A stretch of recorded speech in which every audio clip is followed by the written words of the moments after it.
للحبيب تميل ومعي بذلك شاهد ودليل أما الدليل إذا ذكرت محمدا فترى دموع العاشقين.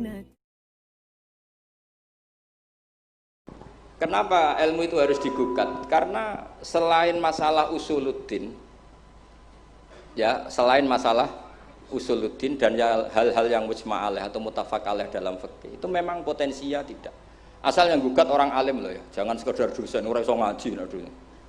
Mesti dosen tertentu ora iso ngaji. Oh iku ora istihad iku ngawur sini. Istihad itu harus orang alim. Alim itu apal Quran, apal ribuan hadis, apal kutubus sittah, terus khatam Ihya. Maksudnya khatam dari awal ngaji sampai akhir. Ini khataman namanya, bukan khatam Ihya. Wah itu jelas. Lo ora percaya tak tes. Ayo ini khataman apa khatam? Langsung khataman. Ayo. Tak tes betul. Saya sinau Ihya itu pernah ngaji sama Mbah Mun, pernah tak maknani pakai pikiran saya sendiri. Terus tak ulang lagi tak maknani pakai pikirannya Said Zabidi kitab Ithaf. Dan kita punya sanad dengan Ithaf itu dekat sekali. Ya sama lah, saya jenengan sama. Karena misalnya saya Mbah Mun, Mbah Zubair, Ki Fakih Mas Kumambang, Mbah Mahfud Termas, Ki Mahfud, Ki Abdullah, Ki Abdul Mannan. Abdul Mannan yang mbahnya Mbah Mahfud itu mulazim sama Said Zabidi, Sohibul Ithaf. Namanya Said Murtado Az-Zabidi. Jadi sanad kita dengan beliau itu dekat sekali. Ya itu saja misalnya. Ya sama lah sanad saya Peloso Lirboyo kan sama. Sebagian tetap lewat Mbah Hasyim. Biasanya nak syarat jalan pintas lewat Syekh Yasin bin Isa Al-Fadani. Tapi itu ijazah amah. Sebetulnya keren sanad mulazamah yang ngaji min awali hatta akhiri. Kalau ketemu beliau kan musim haji, ajastukum qabilna. Repot. Ya itu ya bagus lah untuk ijazah, tapi terus ngaji kitab opo. Kadang memalukan gini.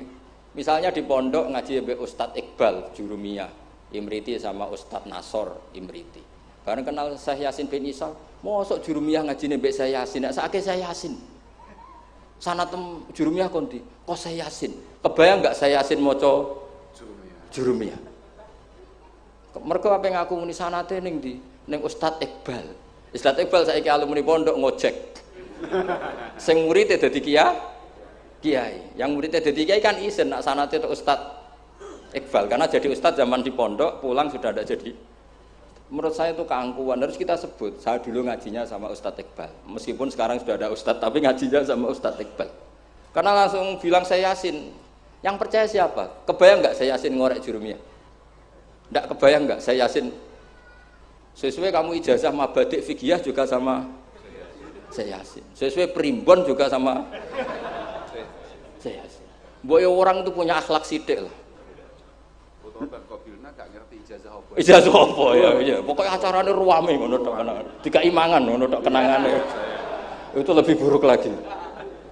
Nah ini bukan gojlok, ini ngamuk, jadi ini asli. Kalau gojlok masih baik. Jadi saya ingin sekali sanad itu terjaga. Kalau ngaji ya min awali hatta akhiri. Saya punya kitab karangannya Syekh Mahfud, sanad beliau. Al-Mustafid lima alam minal asanid. Itu kalau cerita ketika ngaji sama Syekh Mbah Soleh Darat, hadartu indahu tafsirul jalalain marroten. Itu min awali hatta akhirih. Ketika beliau cerita ngaji sama Syekh Abi Bakar Sato, hadartu indahu al-Bukhari min awali hatta akhirih. Terus wafatani babu kadza wa kadza. Ketika yang enggak ngaji juga dihitung. Terus yang ketika bab yang fatani itu saya ngaji lagi sama Syekh ini. Termasuk sama mbah-mbahnya Habib Anis, namanya Muhammad bin Husain Al-Habsyi. Karena sanad kita pasti ketemu semua di Sayyid Zaini Dahlan. Jadi yang Solo itu Habib Anis kan Anis bin Alwi bin Ali yang punya sohib simtut Duror. Ali ini bin Muhammad ya bin Husain. Nah itu juga mufti Syafi'iyah. Jadi insya Allah sanad seluruh Indonesia itu sama, termasuk sebetulnya Muhammadiyah. Tapi Muhammadiyah kan terus man ba'dawi ini terus tidak ngaji. Man ba'dawi setelah siapa itu? Mbah Dahlan do ndak ngaji. Sebenarnya sanadnya sama. Dulu Mbah Dahlan itu yang ngajinya bareng Mbah Hasyim. Yang Mbah Hasyim lebih mulazamah ke Syekh Mahfud, sing Mbah Dahlan lebih mulazamah ke Syekh Khotib Minangkabau. Syekh Khotib Minangkabau terlalu modern, beliau berafiliasi ke gerakan Muhammad Abduh. Jadi agak-agak sudah tahu gerakan Ikhwan. Sehingga Mbah Dahlan pulang ke Indonesia dengan gaya reformis, yang Mbah Hasyim tetap mengikuti tradisi salaf karena beliau lebih terbentuk oleh Syekh siapa? Mahfud. Kita tahu Syekh Mahfud itu adalah murid Sayyid Abi Bakar Sato. Abi Bakar Sato itu kalau Jawa itu kira-kira ruju lah. Itu yang barep namanya Umar Sato. Sayyid Umar Sato itu yang gurunya mbahnya Mbah Mun. Mbah kandungnya Mbah Mun dari ibunya namanya Ahmad bin Syuaib. Itu dulu mondok di Mekah, muridnya Sayyid Umar Sato. Dan itu beliau nggak pernah ngajar kitab besar, nggak pernah ngajar Ikhya atau kitab-kitab besar. Beliau mau ngajar kitab yang bisa dihafalkan. Jadi kalau muridnya nggak sanggup muhafadzah, nggak mau ngaji beliau. Makanya kita ini wajib menghafalkan, itu sebenarnya ya korban dari tadi. Jadi muhafadzah itu bagian dari itu. Tapi ini korban baik, untuk korban baik. Cuma kritik saya pada pondok-pondok, itu muhafadzah sekarang itu menjadi syarat kenaikan kelas. Dulu itu enggak, muhafadzah itu syarat menjadi orang alim. Sekarang enggak alim pun yang penting muhafadzah. Akhirnya banyak yang hafalannya alfiyah hafal tapi ora paham alfiyah, sing paham ora hafal. Karena biasanya wong paham itu kan banyak analisis. Nah, saya termasuk yang bejo ya paham ya hafal. Ini syukur.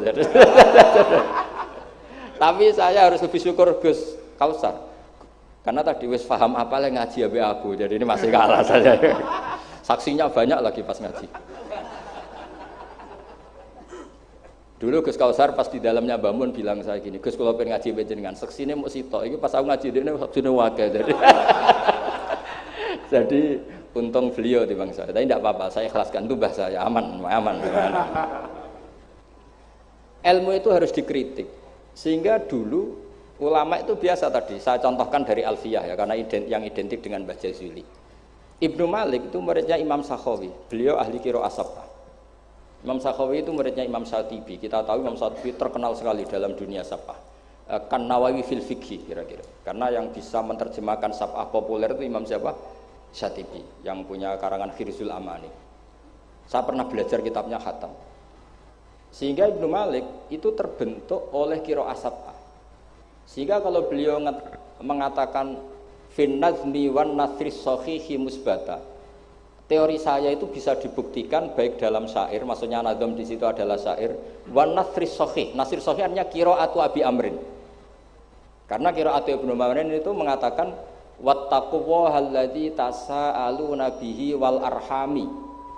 Kalau dibaca wal arhami artinya ada maktuf pada maktuf alih dhamir majrur min ghairi i'adatil jari, yaitu wal arhami diatafkan pada bihi tanpa mengulang huruf jar.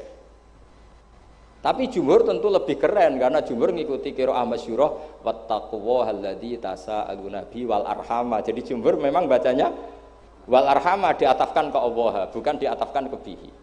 Ketika Ibnu Malik mengatakan fin nazmi, saya itu sebenarnya nggak pernah terencana mau ngomong ini gara-gara ini mau bully Gus Kausar ini tadi. Maksudnya mau bully tadi, dulu guru-guru kita pindah pondok ke Pelosok karena kepengen alfiyahnya Mbah Jazuli. Itu harus terjadi lagi era cucu-cucunya, jangan sebaliknya. Ya siap demo ya. Kak wani nak santri Pelosok mesti. Walat.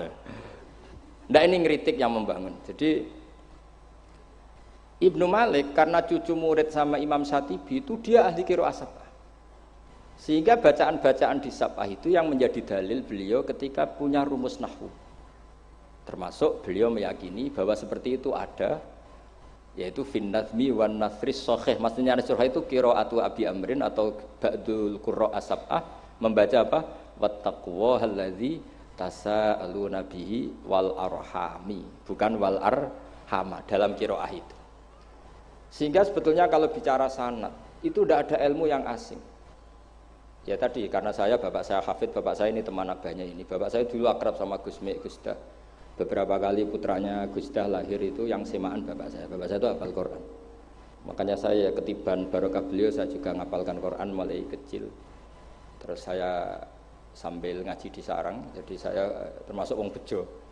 Jadi ngaji fikihnya di sarang, terus saya punya tradisi keluarga Quran karena buyut-buyut saya dari ibu itu semuanya keluarga Quran. Yang dari bapak itu keluarga ahli tirakat. Jadi cara kalau daftar wali insya Allah cepet. Karena mbah saya dari bapak itu tidak pernah keluar dari kamar. Jadi kayaknya cepet lah kira-kira gitu. Gambar lah. Iya, jadi saya ini daftar wali ya gampang, daftar ulama ya gampang. Kalau daftar orang goblok tidak daftar sudah jadi. Itu lebih gampang lagi gitu. Lebih gampang lagi.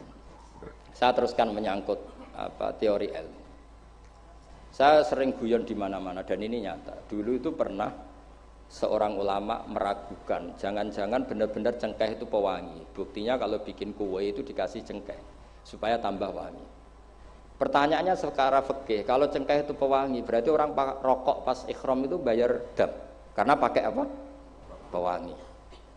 Oke, itu hampir putus. Tapi ada yang nyoal, ya kayak jenengan-jenengan Fasul Masail itu. Berarti orang Jumatan sunat rokok.